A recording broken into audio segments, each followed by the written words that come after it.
ప్రేక్షకులందరికీ నమస్తే. ఉద్యమాన్నే ఊపిరిగా పాటనే ఆయుధంగా మార్చిన తెలంగాణ విప్లవ రాగం ఆమె. గావనే మన తెలంగాణ గాన కోగిల బెల్లి లలితక్క. ఈ బెల్లి లలితక్కది ఇవాళ 27వ వర్ధంతంట.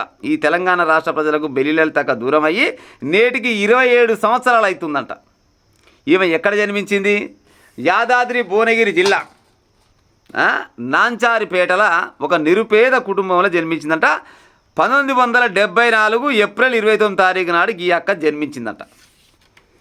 ఆమె 16 సంవత్సరాలకి ఇంటి బాధ్యత మొత్తం తీసుకొని ఒక మిల్లులో పనిచేస్తూ కుటుంబాన్ని మొత్తం పోషించే సమయంలో అక్కడ జరిగే అక్రమాల అన్యాయాల పైన ఆమె తిరుగుబాటు చేసి ఎన్నో రకాలుగా పోరాటాలు జనాల కోసం చేసి బెల్లి లలితక్కగా పేరు పొందింది. మంచి గాయనిగా పేరు పొందింది.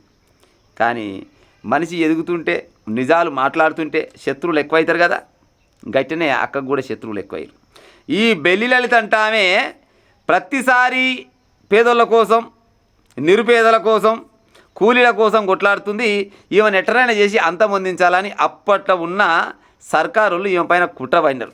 ఎప్పుడు అది 1999 మే 26 తారీఖు నాడు అక్కని ఎట్టా చేసి కథం చేయాలని కూర్చుంది.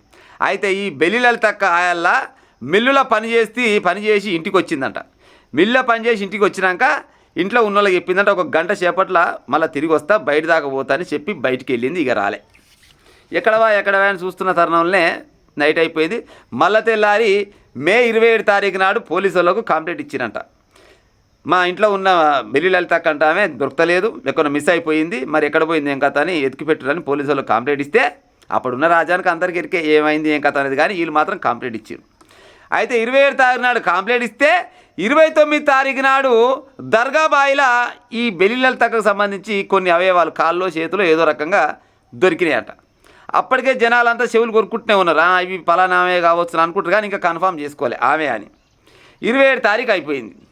అయితే ఆసారి 29 తారీఖు నాడు దర్గాబాయిల అవయవాలు దొరికిన తర్వాత జూన్ 5 తారీఖు నాడు ఒక లెటర్ బెల్లి లలితక్కి రాసినట్టు ఒక లెటర్ వచ్చిందంట. ఆ లెటర్లో ఏముంది? కొద్దిగా బెల్లి లలితక్కని తక్కువ చేస్తూ ఉన్నదంట. ఐఆమ్ సేఫ్, నేను బాగానే ఉన్నా, నా గురించి ఎవరు వెతకకండి, నేను బాగానే ఉన్నా కానీ చెప్తూ ఆమెనే తక్కువ చేసుకున్నట్టు ఆ లెటర్లో ఉందంట. అప్పటికే జనాలకు అంతా డౌట్ వచ్చింది, ఈ లెటర్ అక్క రాసింది అయితే కాదు, ఎవరో కుట్రబడిని రాసిరని జనాలంతా అనుకుంటూనే ఉన్నారు. అయిపోయింది. జూన్ 5 తారీఖు అయిపోయింది. తర్వాత జూన్ 10 తారీఖు నాడు లలితక్క తలకాయ కూడా దొరికిందంట. తలకాయ దొరికినాక క్లియర్ అయిపోద్ది కదా, అమ్మ జూన్ 5 తారీఖు నాడు తలకాయ దొరికిందంటే లలితక్క నరికేసింది. ఆమె బాడీని 17-18 ముక్కలుగా నరికి ఆడొక్కటి వేసింది. ఎవరు వేయొచ్చుకి ఇవన్నీ అప్పట్లో ఉన్న ప్రభుత్వం వాళ్ళు చేసిన పనికి ఈ పని. ఇది అందరికీ ఎరుకున్న ముచ్చటే. అప్పట్లో ఉన్న ప్రభుత్వానికి నచ్చలేదు. ఎందుకు నచ్చలేదు?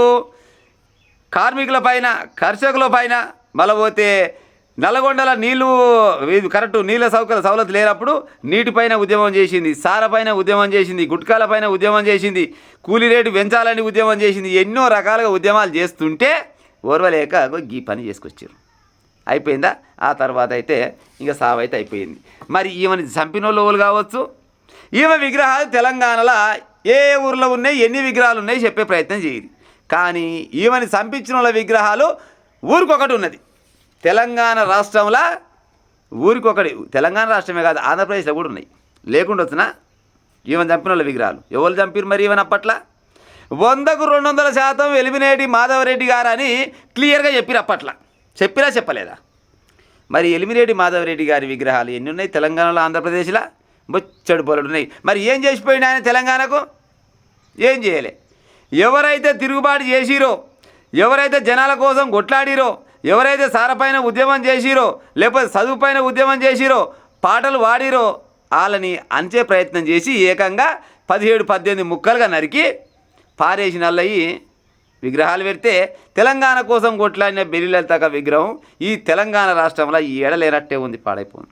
అందుకోసం ఒక పెద్ద మనిషి చెప్పలే, హంతకులే సంతాప సభ పెడుతురని.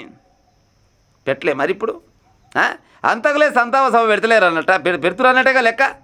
గట్లా ఉన్నది. మన తెలంగాణ ప్రజలు జర తెలుసుకోవాల్సిన విషయాలు చాలా ఉన్నాయి. ఎవరు మన కోసం కొట్లాడిరు, వాళ్ళ కొట్లాడితే వాళ్ళ త్యాగాల ఏమంటారు వాళ్ళ ప్రాణ త్యాగాల ఫలితంగానే మనం ఇవాళ ఎంతో కొంత జరంత తెలివిగానో ఆర్థికంగానో అన్ని రకాలుగా జీవిస్తున్నాం. అంతేగాని ఈ బయటవాయి లీడర్ల పుణ్యమాట ఏమైనా బతున్నామా? బయటవాయి లీడర్ల పుణ్యమాట బతున్నామా?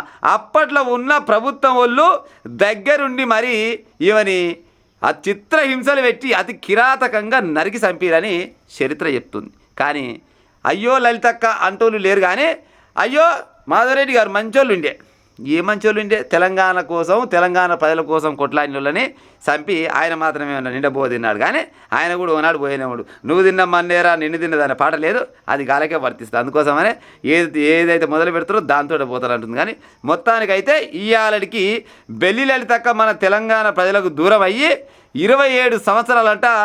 లలితక్క గారు నీకు మరొకసారి మా మనతోలి వెలుగు ఛానల్ తరపున నీకు జోహార్లక్క.